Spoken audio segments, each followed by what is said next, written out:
Hi, everybody. Hi, Meg. Thanks for Hi, that informative Stacy. session. I think it's super helpful to better understand how to infuse reviews throughout the whole marketing strategy. So I think that was very insightful.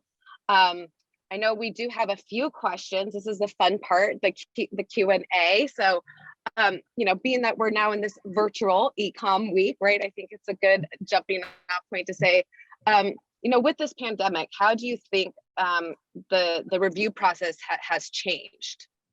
Yeah, I think it has become more relevant than ever before. I think online reviews have really made a name for themselves over the last, probably 10 years with platforms like Yelp and even just Google and Amazon reviews. It's something we rely on. But now that we are all at home, doing the majority of shopping at home, we don't have as many opportunities to form our own opinions about businesses and about products. So we truly are relying on others. And there's this need and this want for reviews. And as a consumer, I think you feel that and you also want to give that back. So when you're asked to leave a review, you're more inclined to these days. You know that other folks are looking for it. You yourself are looking for it. So I think they're more relevant than ever before. And I think that was eventually going to happen within the next 10 years. But I do think this pandemic and everyone shopping from home has just escalated that and made reviews very quickly important. Mm-hmm. I will agree. And I think it's changed. I know myself, when I'm prompted for one, I do my best to leave a good review, which I think in the future, I might have not done it. It was more of an afterthought. So I could see Yeah, how it's turned that way as well. agreed. Um, do you think there's an emerging space because reviews are so important right now? Do you think that there's an emerging space where reviews aren't being collected? And if so, what would be the consumer reaction to that? Just because, as our discussion here, reviews are such a critical part to a business. Yeah, it's a really good question. I'm trying to think. It's even in our portfolio of customers that we work with, it is so wide ranging. Mhm. And I really can't put my finger on a specific market that reviews haven't come into play, especially now. Whether it is the restaurant industry or any service that's being provided, whether it's in person or it's online, financial services, Mhm. consulting, anything. And then, of course, products, any e-commerce, you need reviews for that. So I really can't think of a market that isn't. And as a company, if you are categorizing yourself as a market where you don't need reviews, I think you're mistaken. And I think you're really missing out. And it could be hurting you. So don't think that reviews is just something that you don't need because it's not something that's important in your space.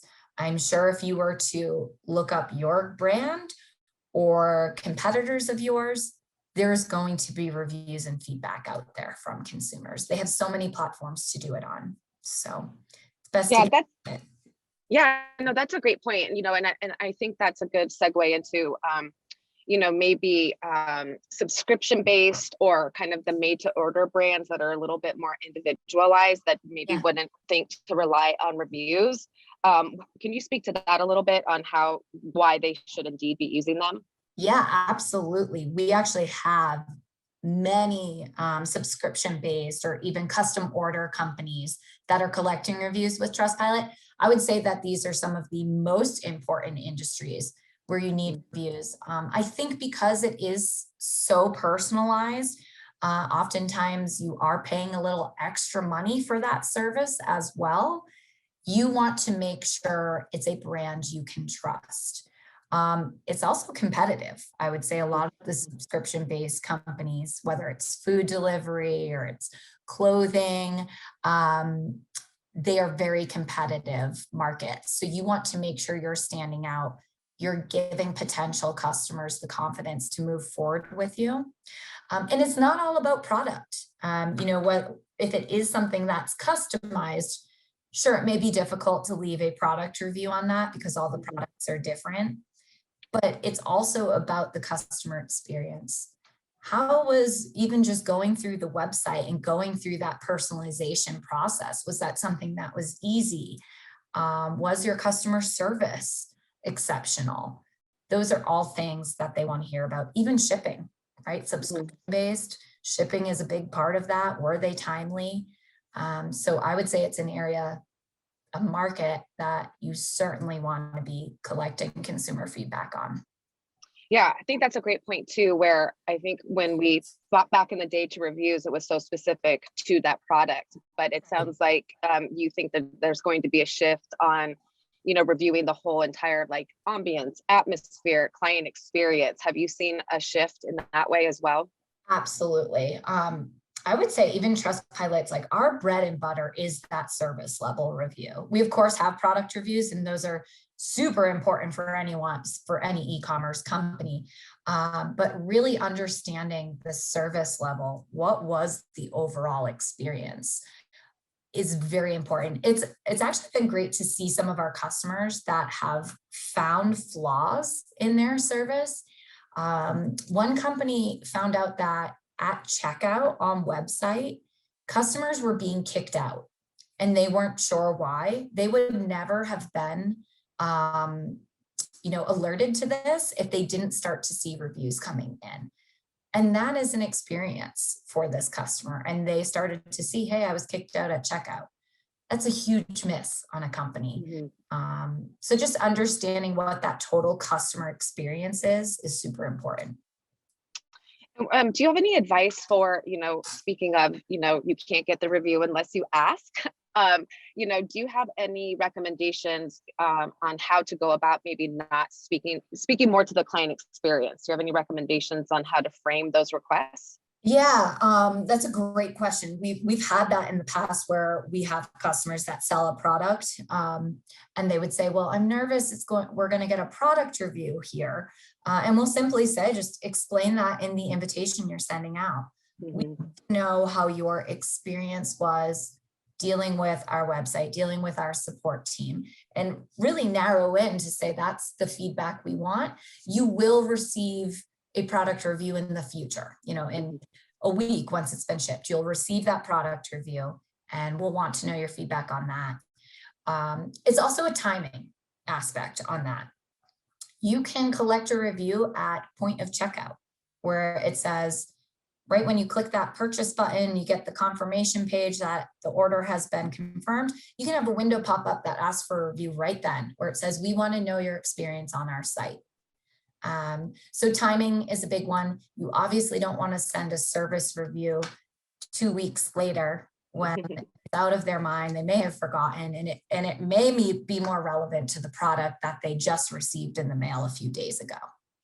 So you want to keep that in mind. Our customer success team certainly helps our customers to figure out when is the best point during the customer journey to ask for that feedback. Yeah, I think timing is a key element for sure. Just because depending on that interaction point, and how they're interacting with us, and making sure we have that trust and are taking the right opportunity to have that discussion. And sometimes the subscription-based companies, and I'm glad you brought this up earlier, Stacey, you want to ask several times throughout the partnership. It's not just that one time. They may have had a great first couple of months with you. You want to check in at 6 months and make sure it's still high quality customer service and experience that they're receiving. So you can follow up several times. Yeah, follow up. Right. Yeah. We don't want to be complacent with our folks, right? And the more reviews, the better. The more content customers can read, that's what they want to see. If you only have a handful of reviews, customers don't like to see that. So don't be afraid to continuously ask for feedback. Right. And I'm sure not in batches. Be mindful of batches, right? So it doesn't look like it's not genuine, and exactly. that they're real. Speaking of authentic and things being real, I think we've all probably experienced at some point, fake news, fake reviews. It certainly has been an issue. what are your recommendations on how to, build that trust back up moving forward? Yeah, very important question. One we get from, I would say, probably every partner of ours when they're starting to work with us. And also, it's such a hot topic these last few years, the fake news element.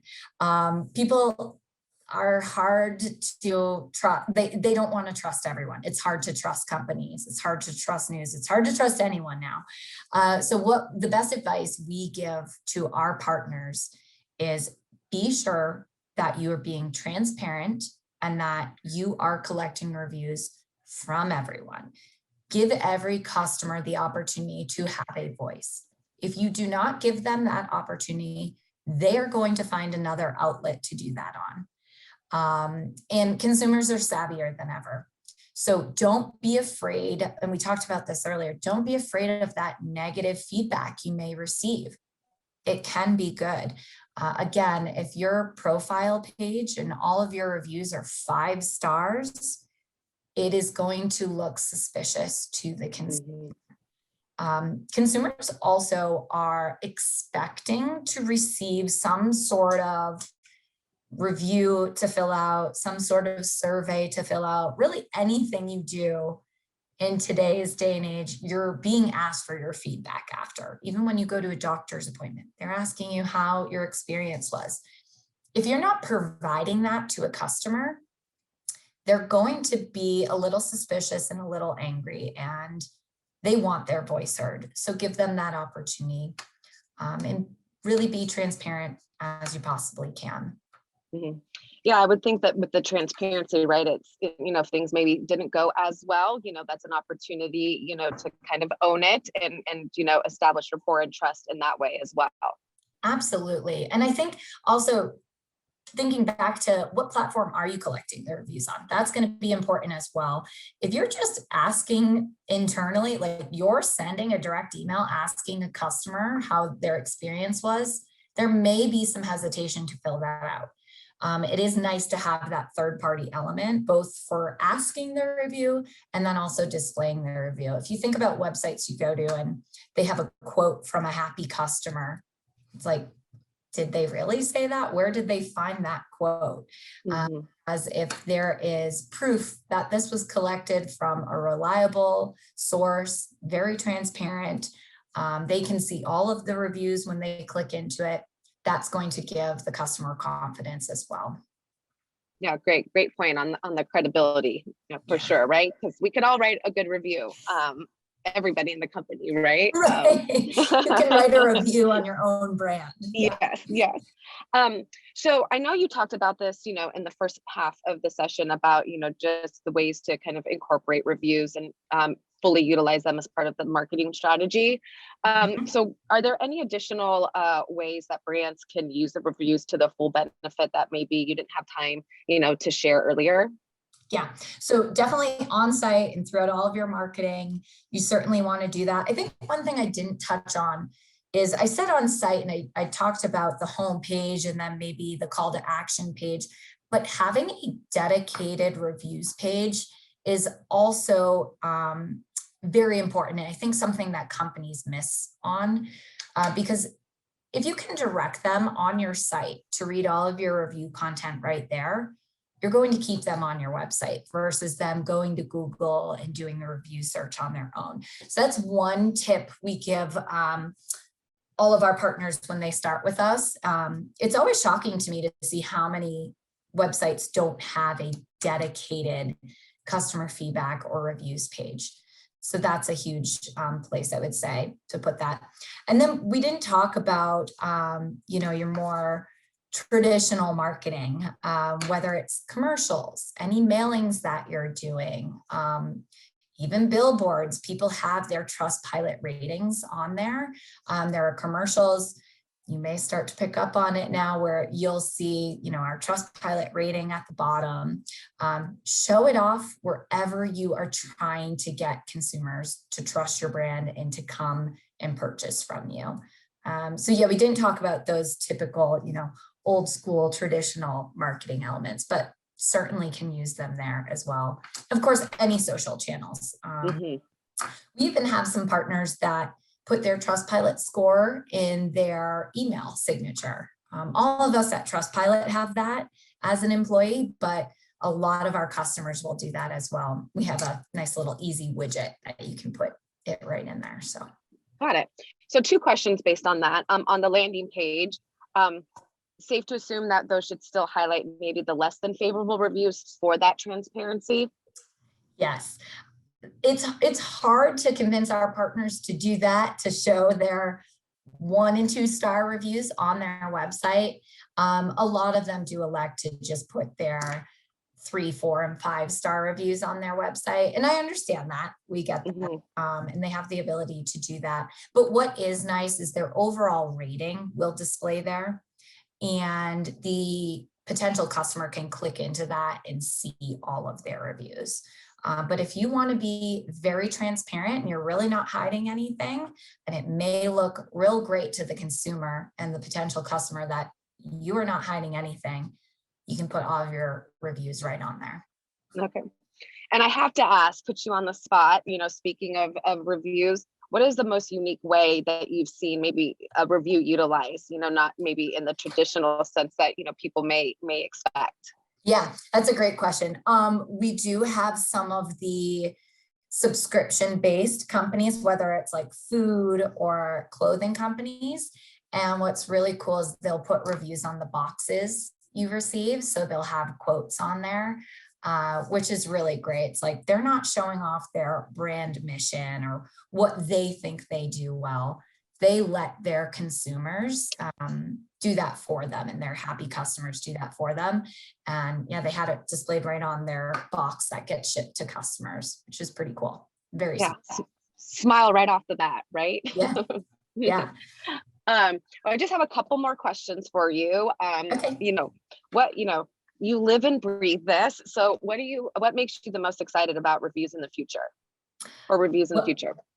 Yeah, I do. I live and breathe reviews, and we joke on the customer success team. We'll always say reviews never sleep. So we're all working on reviews and helping our partners. But it is true. I mean, everyone has an opinion. Everyone has a voice.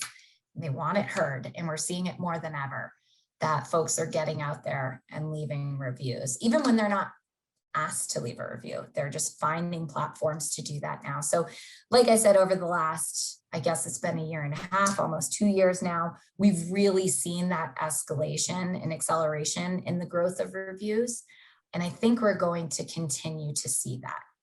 What I am most excited about, and what I'm most excited about in particular for Trustpilot, is that consumers want a transparent and trustworthy place to read reviews. Again, going back to that fake news and fake reviews, and we've seen a lot of companies that have dealt with that and had to do some PR recovery. I am excited that consumers will have this place, Trustpilot, to go and really know that we're not going to hide reviews. We're not going to allow companies to pay us to take down negative reviews. It's all going to be out there. It's an open platform. Anyone can leave a review. Any company can have a profile. Of course, we will do investigations if we believe it's not a legitimate review. But that's what I'm most excited about. Even still, when I'll say what Trustpilot does, people say, oh, sure, and you'll take down reviews if people pay you to. I'm like, no, we don't. And I want that message to get out there because I think it is hard to trust online reviews. And that's what I'm most excited about. Great. I'm just going to hop over. I think we might have a couple more questions that just came in. Sure. I think you answered this, but I know that we did have somebody that was that hopped in a couple minutes late. But what is the perspective on using for social proof? Yes. The video reviews. Video reviews for product reviews. Yes. That's a great question, because this is something that Trustpilot actually went back and forth with. We didn't always have the video reviews, but what we were finding was that consumers were asking for it. They wanted to see these videos. Again, I think it's been that shift in the last couple of years where people are making more of their purchases at home and online. they aren't able to see and touch the product.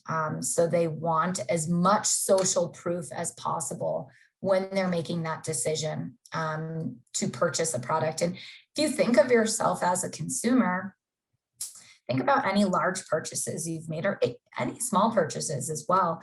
You really are going out there and doing your due diligence. You want to see not only what others are saying, but what others are putting out there about this product. And what better way than a video to see it in like live action. So it's a great question because we definitely went back and forth on that. But what we found is that consumers want it. So we delivered that. Yeah, and it's interesting. You could probably, speaking of, utilizing those reviews as, even if something is maybe to take that information and determine what would be helpful to create something video that was maybe not top of mind before. So I think that's a good resource as well, as to actually use those another way, potentially another benefit to use reviews in maybe an unconventional manner. Yeah, absolutely. Perfect. Couple questions that just popped in.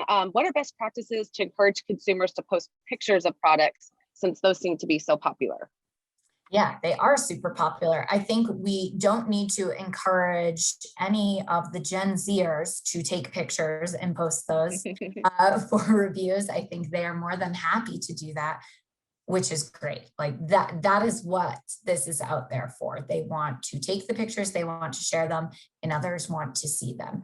Now, for some others who maybe you're not getting as many pictures in your reviews as you'd like, it could be as simple as asking for it in the review that you're sending out, letting them know this is something we strongly encourage our customers to do. If these are repeat customers that are constantly coming back to you, make them a brand ambassador, make them a brand advocate of yours.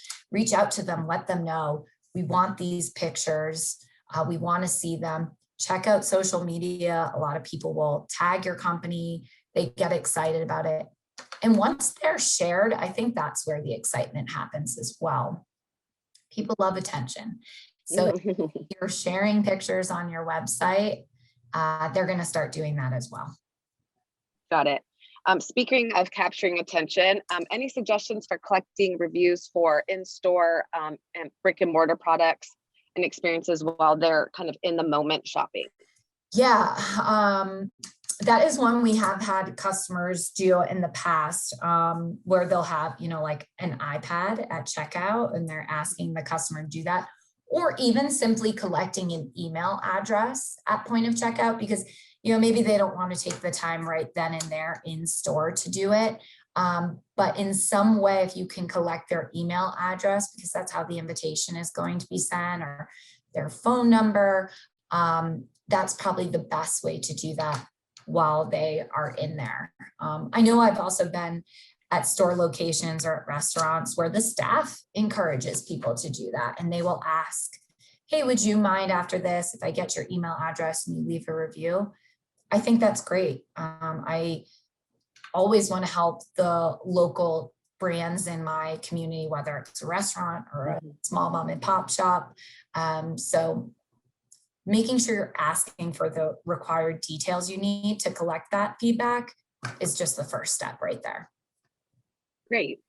Well, we're coming up on time. I think we could still talk about this for another half hour. Some good questions coming in. But most importantly, people are asking, so how do they hear more about Trustpilot, after learning on how this can really benefit their full strategies? Do they set up a call with you? Is there a resource? Maybe we can put that in the chat, but that is just something that's definitely come up. So I want to make sure that we talk about that if there's a dedicated way. Yeah, for sure. I'm happy to hear folks are asking for that. Always happy to give a little Trustpilot plug.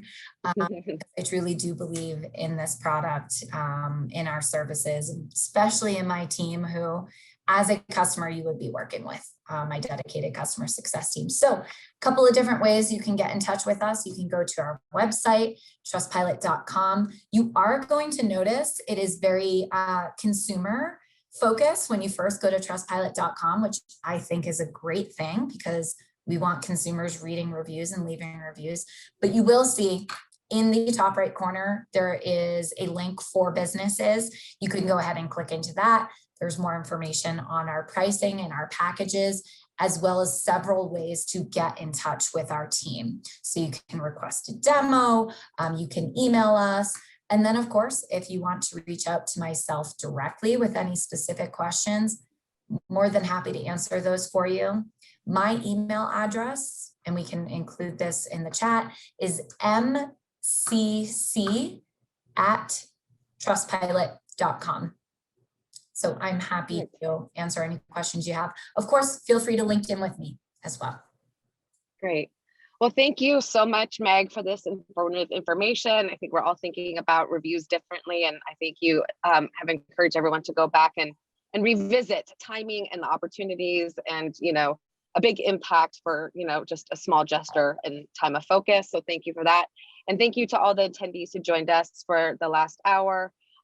If you have any other questions, I'm sure Meg will be happy to answer them. Just hit her up on email, and I hope everyone enjoys the rest of their day and the rest of the eCom. Don't forget, lots of good stuff happening.